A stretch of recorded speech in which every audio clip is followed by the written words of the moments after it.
Hi, my name is Charlotte, and this channel is about my attempt to become moderately competent at drawing.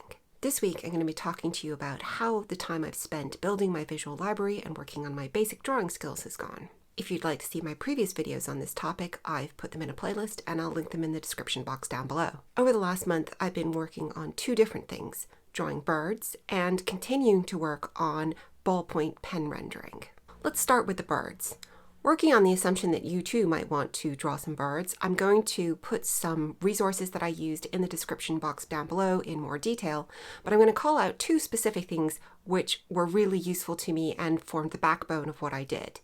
The first is this book, The Laws Guide to Drawing Birds by John Muir Laws, and also this author's website, which is a really great resource if you're interested in drawing anything in the natural world. That website includes two specific videos that I'll link down below, which I think are a really great introduction to drawing birds, and of course, unlike the book, are free to access. I'll also list my art supplies in the description box, but I have to say that I don't think that what I used was particularly important, but just in case you're curious about something specific that I mentioned. So I started my bird drawing with a couple of pages using the information in the first part of John Laws's video that describes what he calls his new bird drawing system.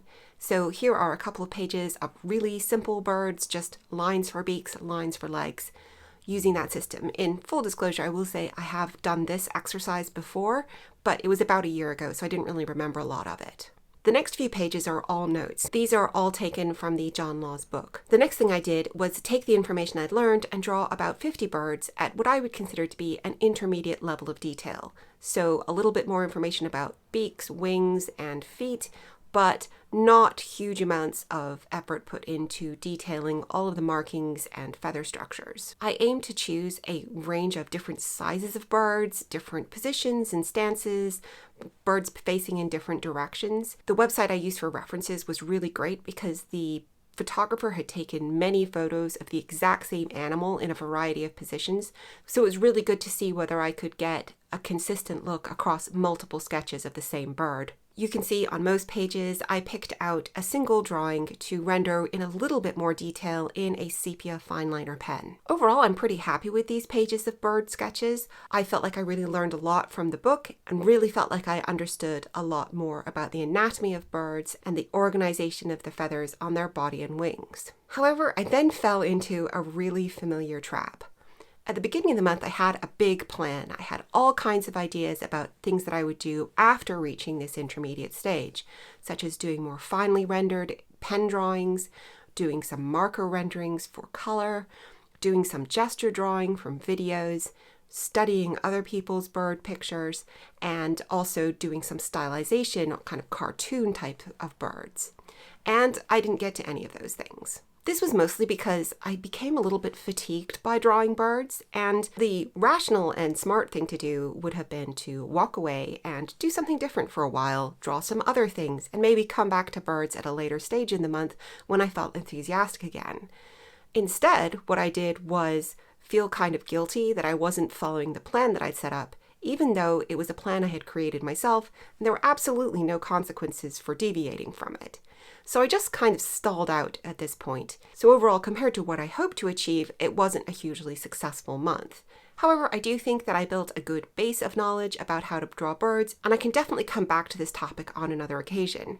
I've added all of those ideas I had for further bird studies to my list of things to draw when I can't think of anything to draw, and I'm sure I will come back to it pretty soon. This is a trap I have fallen into before, creating a plan and then just feeling bad when I don't stick to it, and it's made me revise what I think I'm going to do over the next month.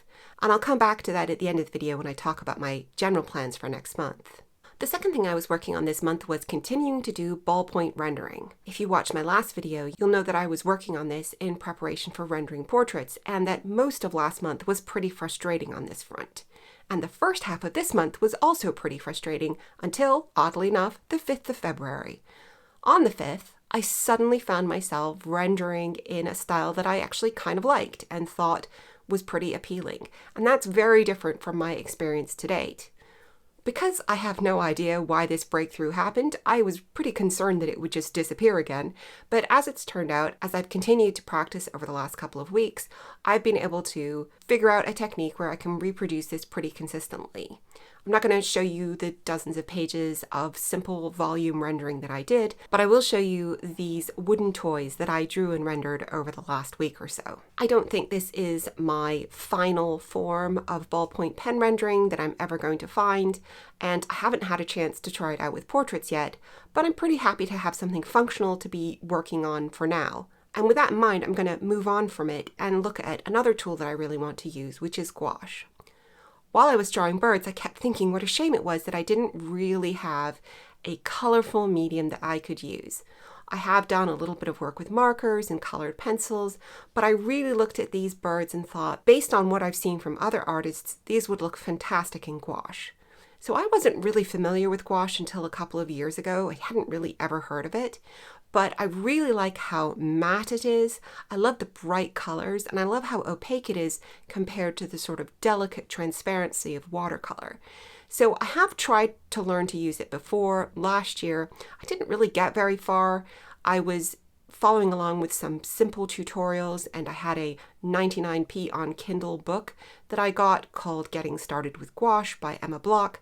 Here's an example of one of the exercises from that book.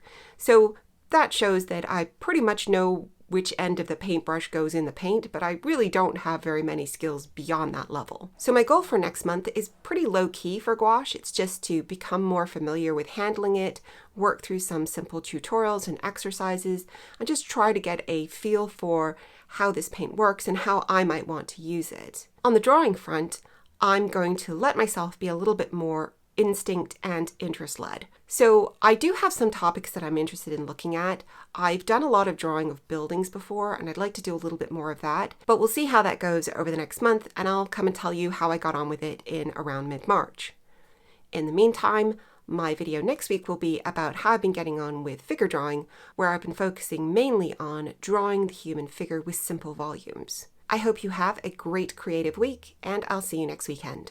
Bye for now.